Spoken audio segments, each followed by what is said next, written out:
Masih bersama saya Adini dan kembali kami sampaikan berita Padang hari ini.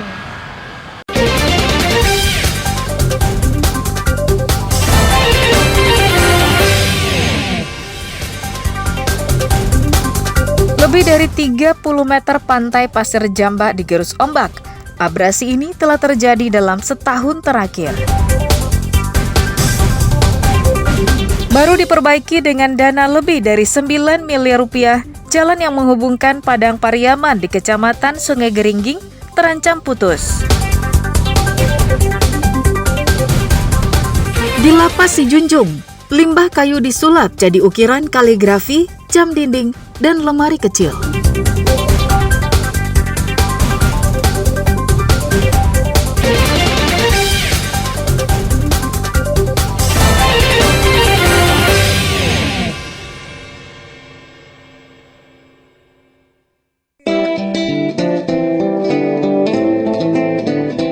Meski badan terkurung di lembaga pemasyarakatan akibat permasalahan hukum yang menjeratnya, namun hal itu tidak membuat warga binaan berhenti berkreativitas.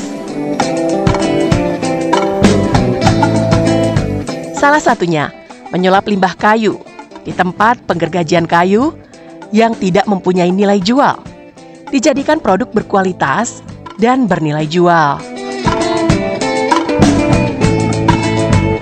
Di bengkel kerja Lembaga Pemasyarakatan kelas 2B Muara Sijunjung, limbah kayu dijadikan kerajinan berbagai model, seperti ukiran kaligrafi, jam dinding, dan lemari kecil.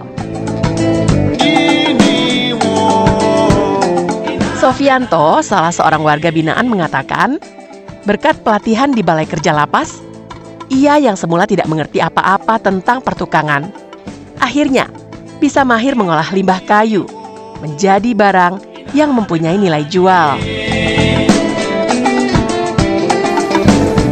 Menurut bapak satu anak ini, sebelum menjadi warga binaan, dulunya ia menjadi sampah masyarakat di lingkungannya karena ulahnya yang selalu meresahkan warga yang tinggal di dekat rumahnya.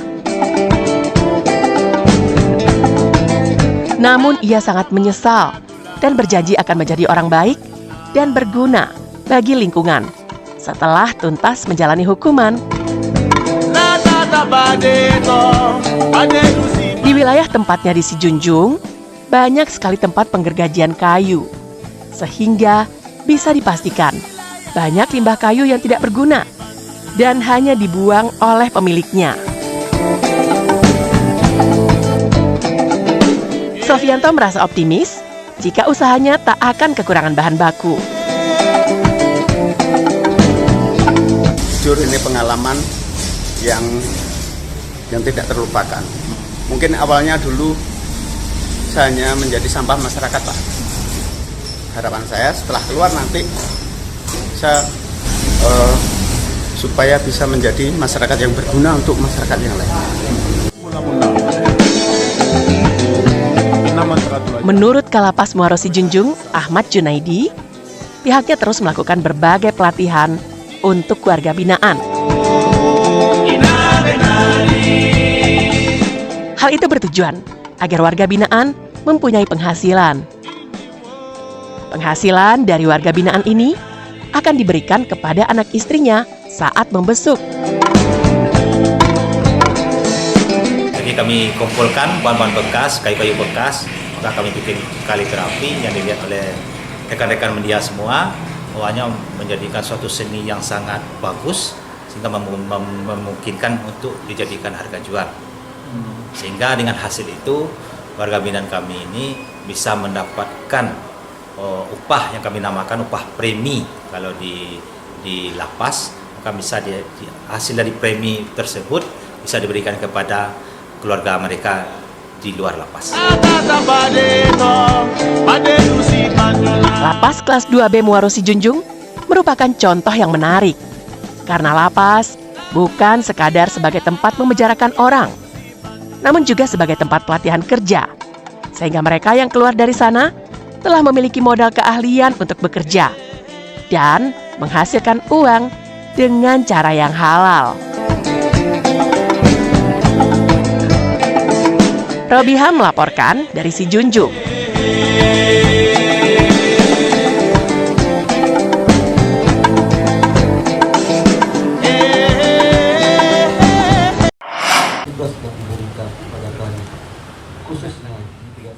Kejaksaan Negeri Padang memusnahkan barang bukti hasil kejahatan sebanyak 102 perkara yang telah berkekuatan hukum tetap. Barang bukti ini dimusnahkan di halaman kantor Kejaksaan Negeri di Jalan Gajah Mada, Nanggalo, pusat kota Padang. Barang bukti yang dimusnahkan itu meliputi 85 perkara narkotika dan 17 perkara tindak pidana umum.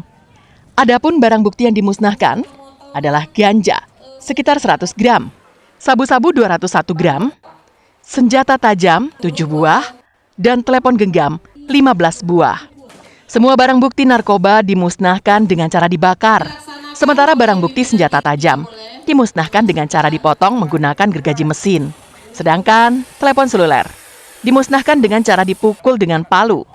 Dari ratusan kasus itu, yang paling tinggi masih didominasi oleh kasus penyalahgunaan narkoba. Untuk mengantisipasi peredaran dan penyalahgunaan narkotika, sangat dibutuhkan peran serta semua komponen masyarakat. Barang terlarang itu dipasok dan dipasarkan di tengah-tengah masyarakat.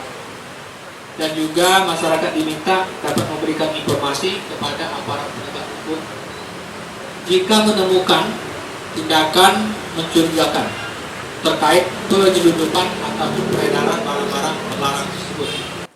Pemusnahan dilakukan bersama dengan instansi lain, yakni pengadilan negeri, polisi, camat, Elkam, dan disaksikan para pelajar. Pemusnahan barang bukti dilakukan agar tidak disalahgunakan oleh oknum kejaksaan maupun pihak-pihak lainnya. Robiha melaporkan dari Padang. Narkotika.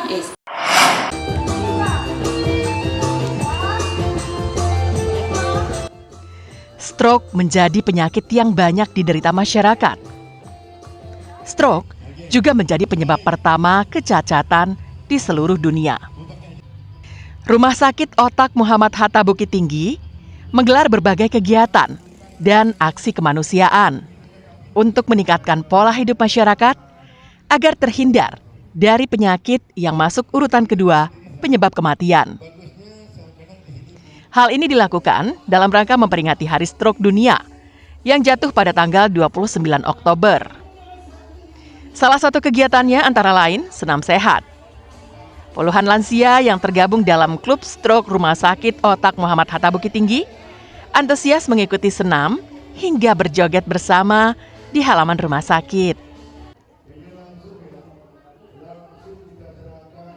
Nikmatnya syukuri rahmat Tuhan yang Maha Esa. Mari bersama-sama kita jaga pola hidup sehat. Mereka dengan semangat melakukan gerakan seperti orang sehat pada umumnya. Meski di antara lansia itu ada yang menyandang penyakit stroke dan menggunakan tongkat sebagai penyangga tubuh. Indra Syahrial, pria berusia 56 tahun, menderita stroke tahun 2022. Kondisi kesehatannya langsung turun drastis, membuat dirinya tidak bisa maksimal menafkahi keluarga sebagai pedagang. Setelah mendapat perawatan medis, Indra merubah pola hidup sehat dan rajin mengikuti kegiatan yang ada di klub stroke seperti olahraga khusus stroke, terapi, hingga pengajian.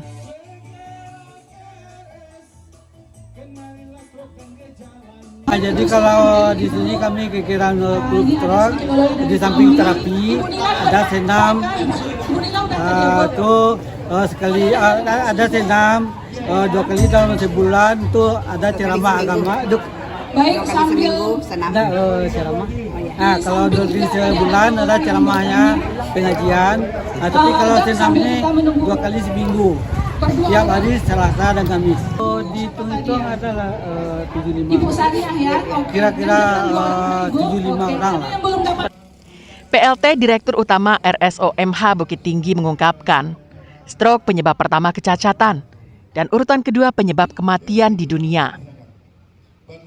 Di Sumatera Barat, terdapat 300.000 orang yang terkena stroke, atau sekitar 5,1% dari total penduduk Sumatera Barat.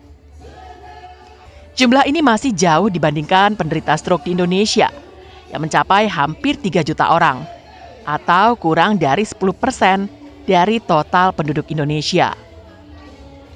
Untuk mengantisipasi hal itu, RSOMH Bukit Tinggi mengimbau dan mengajak semua lapisan masyarakat untuk menjaga pola hidup sehat dan melakukan kegiatan olahraga rutin sesuai kemampuan.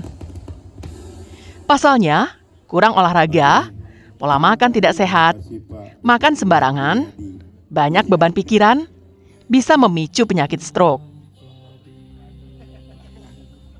Kenali stroke secara dini kalau yang kena. Kemudian menggalakkan yang namanya senam stroke namanya untuk yang sudah menderita supaya cepat pulih. Kemudian bagaimana membiasakan pola hidup sehat. Kuncinya di puskesmas kan. Preventif itu jauh lebih penting dibandingkan kuratif. Nah, prevensi tadi apa? Cek gula sama tensi. Dua tadi pasangan. Salah satunya jarang beliau. Tapi kalau hipertensi sudah dengan gula, tinggal tunggu waktu. Selain senam stroke, pengelola rumah sakit juga menggelar kegiatan pengukuran tekanan darah, pemeriksaan kadar gula dalam darah, ngobrol santai bersama pakar, serta memberikan cendera mata bagi pasien stroke dan anggota klub stroke. Dina Amrina melaporkan dari Bukit Tinggi. Ngobrol-ngobrol di depan Bapak Ibu. Pemirsa, demikianlah perjumpaan kita dalam Berita Padang hari ini. Saya Adini dan tim redaksi yang bertugas pamit undur diri. Selamat beraktivitas dan sampai jumpa.